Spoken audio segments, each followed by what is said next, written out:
so be journey Amampanyi ewo presidential days in so. Anopanyi na mehusa Amamfo gu so a omo kwohwe nana ani achi ene na di nkre twato breben na saa santen a ekɔ ne nyina ebetwa ne bia se bia mpanimfo abenti afedie Amamfo temamufo ahoho mo mfansi wo. Yo emo efri dumie no na ya stop bibia.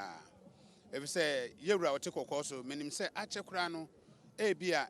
donko ene fa ekɔbɔ domie no na yewura wapie ewo mampo ha sei. Into one and the last person obekwa kwhwe body na kwaye na Amammer3 bia se wo ye di jani nua ne kwaye Ghana mampanyi ba wono so obekwa kwhwe mpanyifo ni nyina ba ye be direct on the protocol no omu nyina bekwa kwhwe body no okwa protocol obekwa akwhwe body ni first ansa na waba beche abusuafo nyina acha da na hema wono so wote yi paso a mpanyifo ye twa ne ho achia ba beche mpanyifo ni nyina ansa na mo aba betena se. That's the protocol on the ground now. Ya commencia several times. It's like setup here, mention setup. Mention setup no.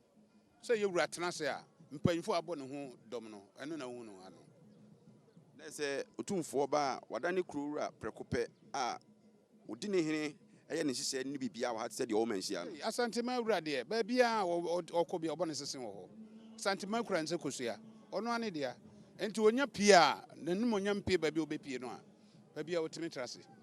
Mabe obetra so no mention na wo no. Sanete. Menim se ahyase no na moto nsa frɛ temamufo ɔmanfo wo benche yenum ne ade nyina so omomra ene de mu invite ubia kana nanom ho. Oh, enu ahemfo bi free different regions by latahene yehu no wa ha na sesreku we was here oye yadamfo yenua panya yebu no ayi enkranfo ahemfo no bebre ba dodo wahene ene ayi your friend say akwamu hene sani delegation ahemfo bebre ba ye omo nyina ba nura because na yewura ba na yewura da na Asante Mawura wo ba betre na tabu mu no ntino sa ahemfo no nyina ba nura be sresre kwam kɔ a enne no omo ntimi mfa omo de no emeka ho ne efse yewura tenase a yedi kan hwɛ na manhenefo ne na brempo no first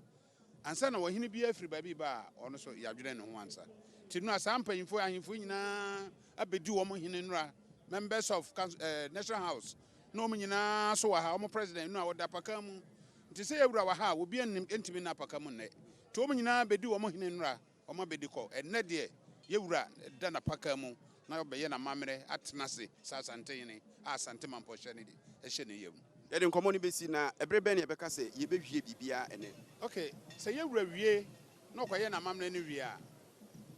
anwumre opagya no mu a ahemfo a ye ne dase do se bonsusum Asante Mamponghene obi a woso afena mu so a kire dase bia bre a no efiri no wotwe ko ye nyina bekwa satellite tin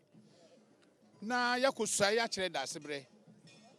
wote ase ne yesu a kire no Asante Amammer3 no na se wohene fra ne ntematintim a na ahemfo a wo mu so a kire no na wote ase no mu besa so a kire no abra ye de ne ko aseye so ye kose no kura ese mo se anwumre mo bia mpie. Oh, betimi apie so unsuro dia so upia bi betimi asi bibia nsi bade yehu eye Asante kasa ayeka se ye kose no sunsun bi di akire. That is our belief. It sunsun anu nya den na ene mu pompu ni mpo ebeyire wan ebe na sunsun masa na meka no ye ntimi nya kwanya se ye betimi apie se sunsun anu nya den a obi a wokwan se opie obi a wokwan se opie obi enkoye obi a bibia obi nkokun obi enkotwa obi ti dabi tetene na ye sa ne ma nne de yewura bre so anase sa bre no sa de ma ne ni obi mu ye wo sa believe no ehun no we mu se so man hena ni mu ye du se fruit a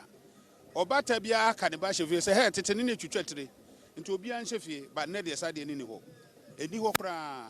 na ye mu akoi se opem so tena so obedwam se ase a se ne ya na ka kire Asante man eti Asante man se Asante man wura atenase na ni abre enya ye nyina na obehu ni sei nti onya pie se oba na obesie ne de hye ne dia na nim se na ni asamato no reberase eti aye adwira hene Asante Mamponghene papa ni planning committee chairman yom na ehwa toto ye ehu bibia na enesi na so na dase sano penso agebre ene atwe ekwo eti yanka arefo se awia no mienu yɛ life ɛsa de free amani ampɔn ahemfi hanom yɛde bɛkɔ so biara bɛsa abrɛ mu biem no asa hunu ne yɛbɛkɔ so ɛwɔ dɔteɛ ɛyase biara ɔpemsoɔ ɛtena se His Excellency John Dramani Mahama, His Excellency John Ajekum Kofoɔ, Nana Adodam Kwakufado ɛna ba mu mpanfoɔ adoɔ ɛtena se kimu a ne yɛbɛkɔ so biara wɔ Asante Mamponghene amani ampɔn ahemfi hanom no yɛmfa nkame ahwɛfoɔ ɛne ɛtiefoɔ enti nana yɛnyɛ mu fama ɔmanhene Kwabena Asante na ɛgya so wɔ ama nti wɔ ama deɛ ne yɛwɔ yie ɛwɔ Omai Kwabena Asante nyamenka ho nanam so nka wai yakra afia amakwa masom ewo Asante Mamponghene amani ampon silver stool ahemfie aha enene yɛde the last day ye dot ye ade ma da sebre osebo su otoso bienu Asante Mamponghene sanso na Asante man nifa hene otumfuo abede akire edot ye no nyina eba na wieyem na sem no wo ekasem na nine manfo ahyase epie maako yo munyina Edward Monyam ebetai sa dot ye kese weyi achim celebrantfo ahyadonom ye hwelim se enche kura opem so Asante man nawura otumfo asatutu ababio ono akasa mu na eba besie Asante Mamponghene esa so na tisika dwete akonya som uba Asante mu a ekonya mienu pe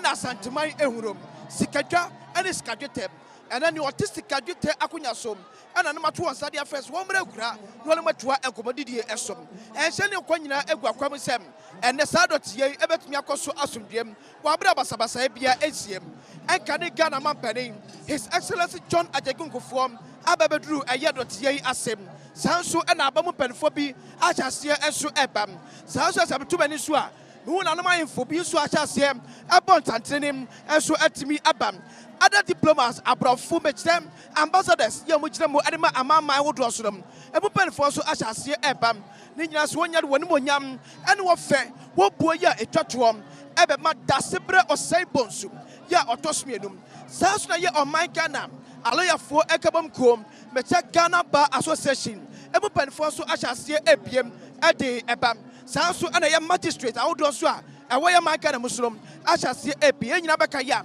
da sibre osebonsum ya otosmienu wo ye mranim ni mapa ya friend wo Ghana emranimfo eko emum ya wasom Supreme Court ese Ghana emranim nim ne santi sebeke ya bese nanu ememredam aloyafo ebayem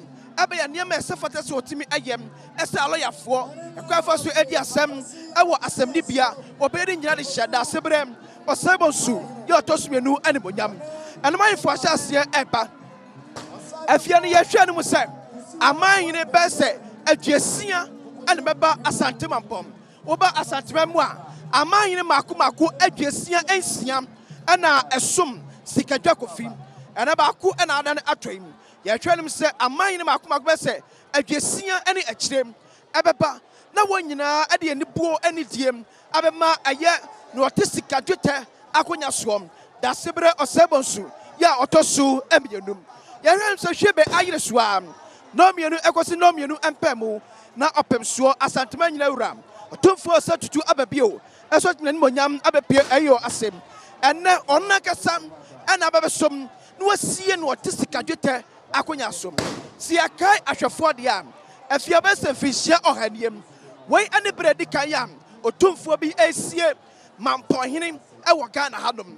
bese fihia oham eba 100 years eniem. This is the first Asante him otumfo osetutu ababio ya wosie Asante Mamponghene ewa Asante Mamponghene asase so etini enya agodiem enya feudiem eye nibrekase na ato Asante man eye nibrekase na ato Asante Mamponghene nibrekase na ato oman Ghana mu nyina ne nyina ne se Asante man ni fahene ene na mato osa ya de afre no ese womra ekura social TV ne so a na ma info na ahyase ebo anan ebanom wonyina esaso eba wonyina esaso eba wonyina esaso eba fefefe mam na info bi ahyase eni ekobo nana akwaba ya minua eti onyine ben na yedi na midina bai sabe ye very much afotwirbu akodua ye kumawu man hene aya Asante hene ne bema na ebe eti Asante ni bema na fia seso oba edom ya ka kumawu ewo Asante man Amammer3 yanhyehyɛ mu a enye adekoto kwa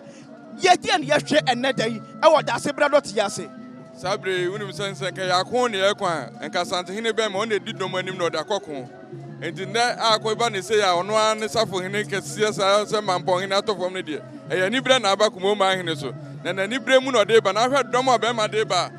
esewani ense ka kire kakra ya no ahu bebre de kire da so esan de ba odarom yenim se na no ma hene be se adwasie nsia ana sum sika dwa kofi ana yehwem se amahene be so sani ana be ba edot yase dot ye we de am say Asante ne na kasa dot ye Asante ne na mu ba de na tu se na mahene nyina ya nya kwa no be aduonum de ye ba bedu hanom sabe ana be ase enti eye kuma wo hene ana on so eba bere mana kasa mu ye ka kuma wo hene e wo Asante man Amammer3 ene enhye emu a kuma wo hene edi mu ye pa odi mu ye pa ya oni kuma wo hene afri eye Asante man ehye emu a enwe peyo enti o se atuo wait the Asante man susum kese ena na atede si Asante Mampong Asante man susum a na ka ye ntwa ni mu se eye Asante Mampong a e ka betumi asiem na so ene ne nana mu pe ena wo ye kuma wo mahene ena eba do kuma wo mahene na eba no afia efe Amammer3 amane ena twaguom when the chose ampa Asante your mind yakasa Asante your mind a enye kasa fafa enya no fafa eye tumi ya eteye che eye dom ya eteye che ena ya Asante your mind ena Asante Amammer3 ni Asante amane ena twaguo fe ebisi babia ebini babia wani Asante man sumai ena eba esa so otikoko so nakasam ena na eba be ndotiye ede ma dasebre osebosu ya otosumyenu mam nan mayefo bi so ekoso dadi ekomo nana se yehwe eye kasia ekoso ya de na kan ede kire Asante man ene Asante man ni abre ya bese damnifa a kire nana se ebonsu anu ti na kuma wo man hene sabre wone na trankonwa ene ne henkwa ya duru ha ati ebara se eti afia miruwasi esase awia no mienu pepepepepe awia no mienu pepepe yel full coverage ebebre ahwefo ane yechefo marika ka se eye ensantwan mako na ewo Asante Mampong no mienu pe ana nanwa info ama yatumi se betimi abode awura ba bia otumfo osatutu ababio etiem eye multimedia group limited and open show radio yeah kwa with unfettered access to every grounds our sadoti ase afia makwasom e hono